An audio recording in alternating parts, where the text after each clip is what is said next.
Hello and welcome. This is James from the DSO Imagery channel. Today I've got some big news.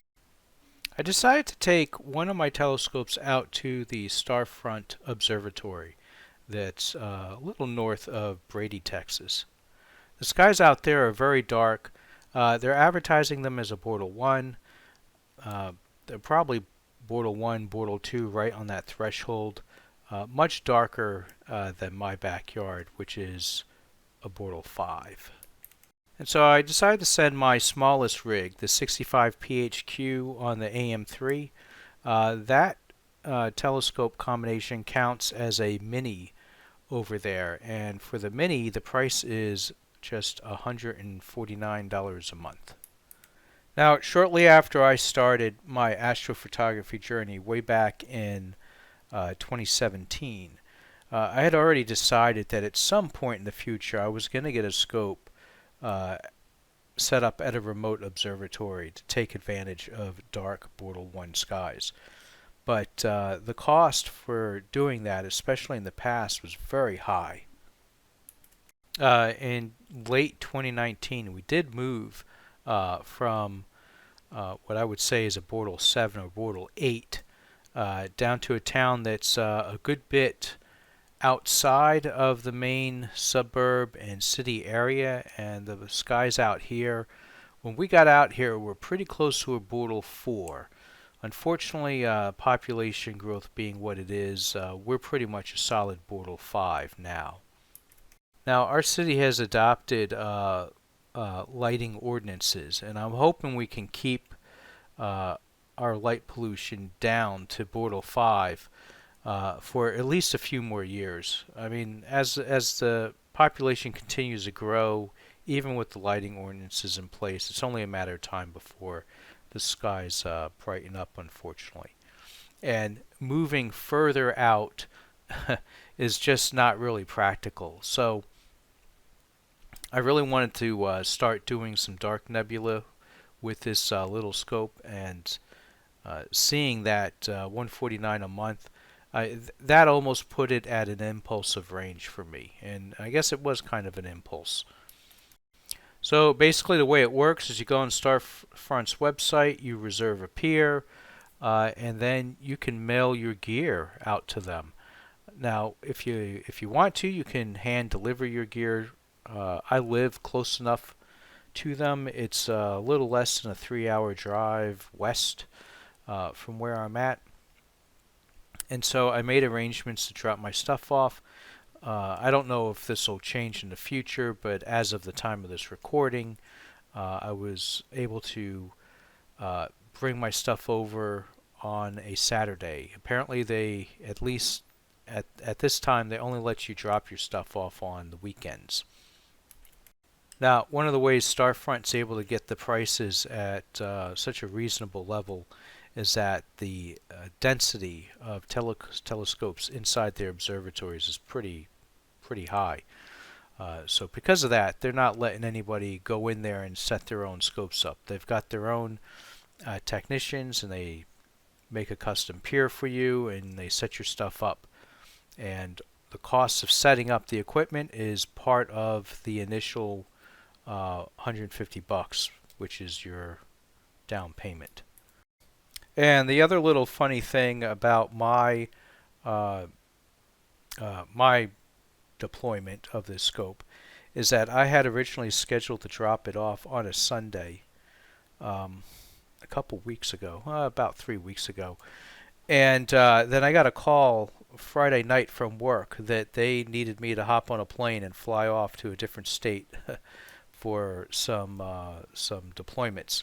So I reached out to Starfront by email and asked them if I could drop the scope off on Saturday instead, which they accommodated, and it was pretty cool driving out there and seeing the work that they're doing. What I saw there was 5 observatories. They showed me the observatory that my scope was destined to go to, and it looked like they were already building additional observatories. So pretty insane the how quickly they're growing out there.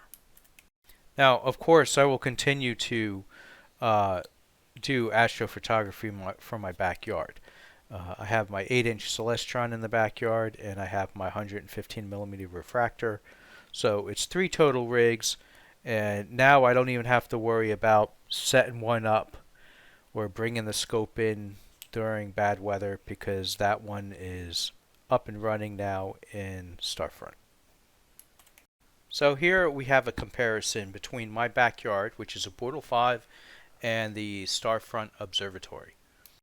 What you see on the left is a single 300-second exposure taken with my scope, the 65 PHQ, with the ASI 1600 riding on a ZWO AM3. On the right, with the exact same equipment, is a single 360-second exposure. Now the one on the left was captured in my backyard, literally days before I drove my scope out to Starfront. Now I know it's not a completely apples to apples comparison with the Starfront sub being a minute longer than the backyard sub, but the main reason I went with 360 seconds at Starfront is because I know, being much darker skies, I would need to expose longer. And honestly, I would have went longer than even 360, I think, but I only had dark frames for 360 seconds. And because I got called away on a business trip, I didn't have time to make a dark library before I delivered my scope out there. So I had to go with what I had.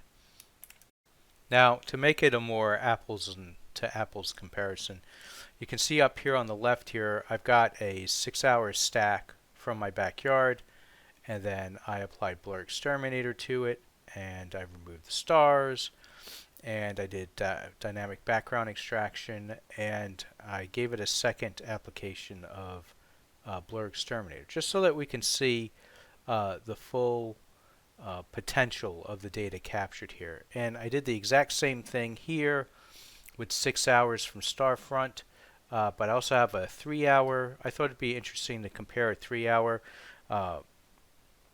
Shooting from darker skies should mean that you get more data in less time, and I thought it'd be interesting to see if the 3-hour compared favorably to 6 hours in my backyard. Alright, so let's take a look. Now the rotation, it looks pretty similar. The field of view and rotation is not perfectly identical. I did take the time to clean my filters before I took it out to Starfront, and so the rotation when I put everything back together was slightly different. But other than that, everything else is completely identical. It's the exact same gear, same filters, same everything. So this is going to be a really good, I think, comparison. So this little dark spot here of dark dust, I think, would be a good spot to look at. And I mean, again, this is uncalibrated sub, and the Starfront data is a full minute longer, so total advantage here. The deck's stacked up against this single sub, but you can see the difference here pretty clearly. We definitely have, we can see structure in here, and by the way, these are all just auto stretched, no processing in here at all, and these subs are uncalibrated as well. But I mean, you can't really make out much structure at all here, and I mean, it's not surprising, but I thought it would be interesting to do the comparison here. I mean, this isn't bad, but it definitely looks more washed out than we have over here. Alright, let's take a look at these stacked subs. So here we go, 6 hours from my backyard. And yeah, I think that's actually looking pretty decent. Now, here's 3 hours from Starfront. So half the total integration time. And I mean, how do they look? It's a little hard to tell zoomed out here. They look very similar. But now if we zoom, yeah, I mean, that's actually pretty surprising here. So clearly the Starfront data is cleaner. Zoom in even more. I don't know how well this is going to show up on YouTube, but I mean, this is definitely noisier. Again, same camera settings. The gain is the same. The offset's the same. And yeah, so pretty clear. 3 hours out at Starfront is giving me better results than 6 hours from my Bortle 5 backyard. And now let's take a look at the 6 hours from Starfront. So now we have equal integration time. And I mean, again, zoomed out at this bird's eye view, it's not too noticeable. You do have to zoom in to see it, at least with this, no processing, no star exterminator, star reduction, or anything like that. But if we zoom in, I mean, this is quite significant here. Now, I did not even drizzle this data, and it's a small scope, 3.7 micron pixels, so I'm a little bit undersampled, and yeah, these stars are blocky. Drizzling would take care of this. Of course, with drizzling, you get a hit in your signal to noise ratio, or rather, you take a hit on your overall signal. But if you look at this, since this is much smoother here, much cleaner, I can do more with this. I mean, you can see some clearly defined structure in this dust here, and it's not quite as clear on this side here.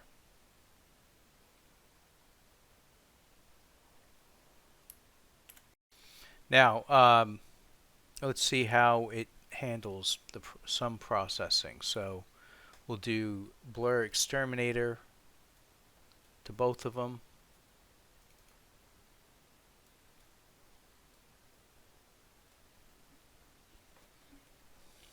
And still at the bird's eye view, they look similar.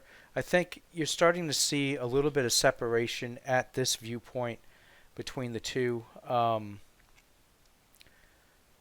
The backyard data is a little bit more washed out for sure. Let's go back to this dust spot here. Yeah, much like the previous without blur exterminator. Actually, I think this column here of HA is going to be a good spot to do a comparison.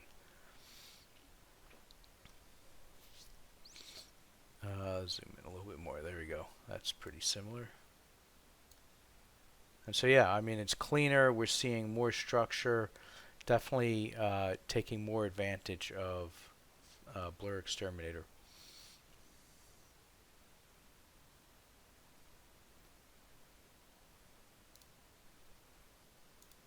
Now let's see the starless. This is where I think it's going to become really evident. Yeah. So I mean, just looking at it from bird's eye, if you look at these this area here, you definitely have more definition.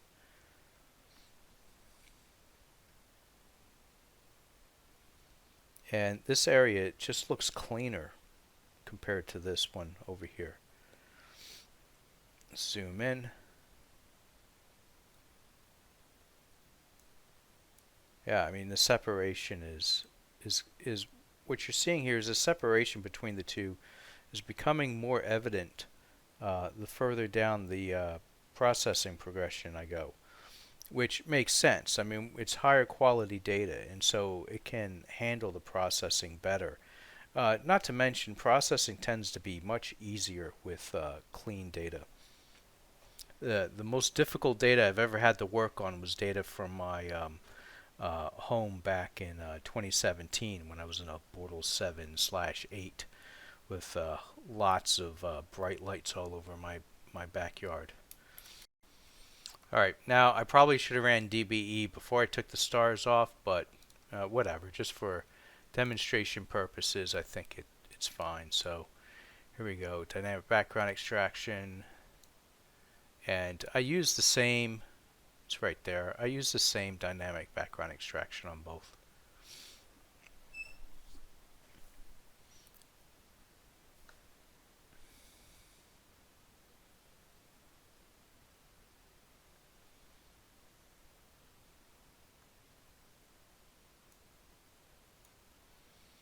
Yeah, so I mean, does this on the right look like it's almost twice as much data? It's certainly much cleaner, and it's kind of what I expect. Now, if you guys have been watching my channel for a while, those are familiar, you know me shooting 20, 30, 40 hours is pretty typical in my images. But it's looking like I can get about half that and reach the same level that I typically reach in my backyard. And if I invest that 30, 40 hours out there in Starfront, how's that going to impact my images?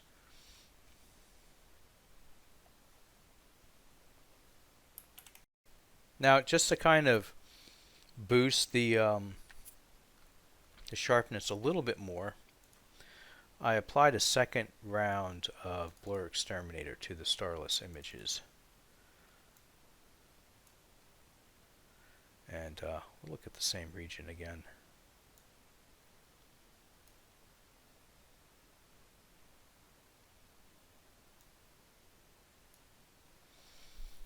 Yeah, so I mean, it's a huge difference. I mean, we're seeing defined structure in here, and especially in this area, lots of little bits of dust. And while you can see the dust in here, it's less well defined. I mean, look at this area coming out, all this gas coming out. It's not nearly as defined as well.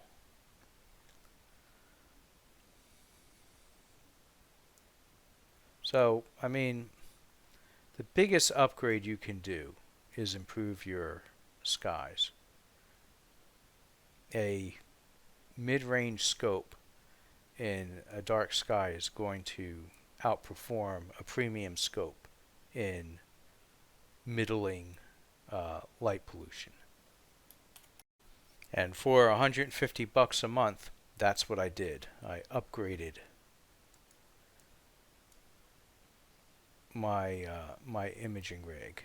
Now, I'd been thinking about buying a new camera, but I decided to move this out here, and I think that's going to pay off. I'll get the new camera eventually, but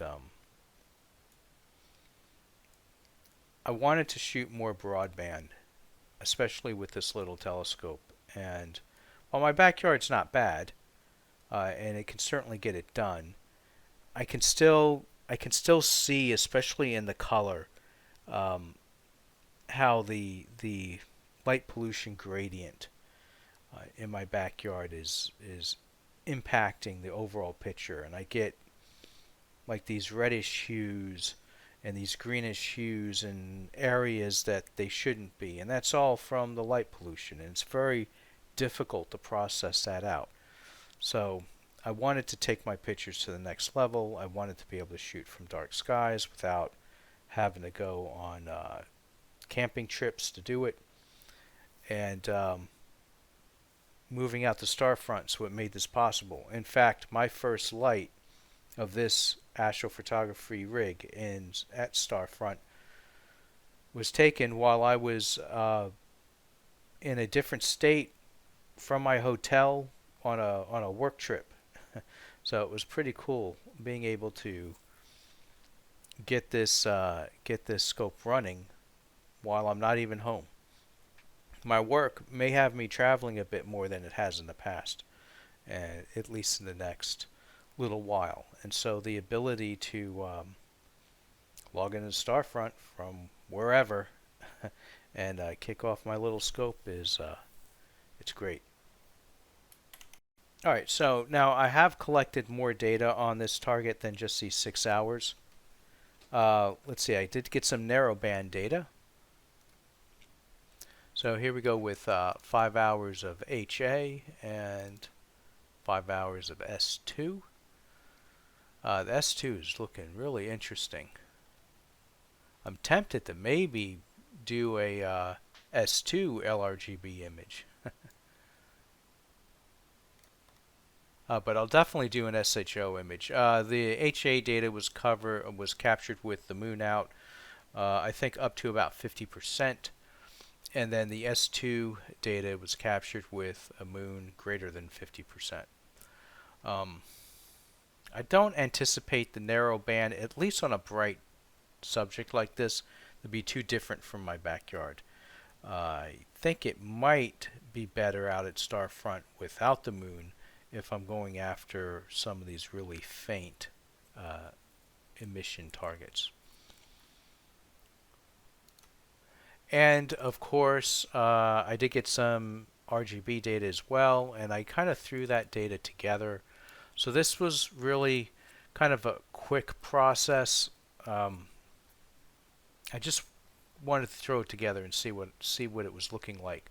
The background is definitely too contrasty; it's too dark. And then this area over here, I pushed the, I stretched it too much, and I think this area is too bright for my taste. But anyway, it's pretty good. 13 hours, you're seeing a lot of the dust in there, which is sometimes difficult to pull out clearly. This dust structure is looking pretty good. There's that interesting structure that I was comparing. I think I could do a better job on the processing, to be honest.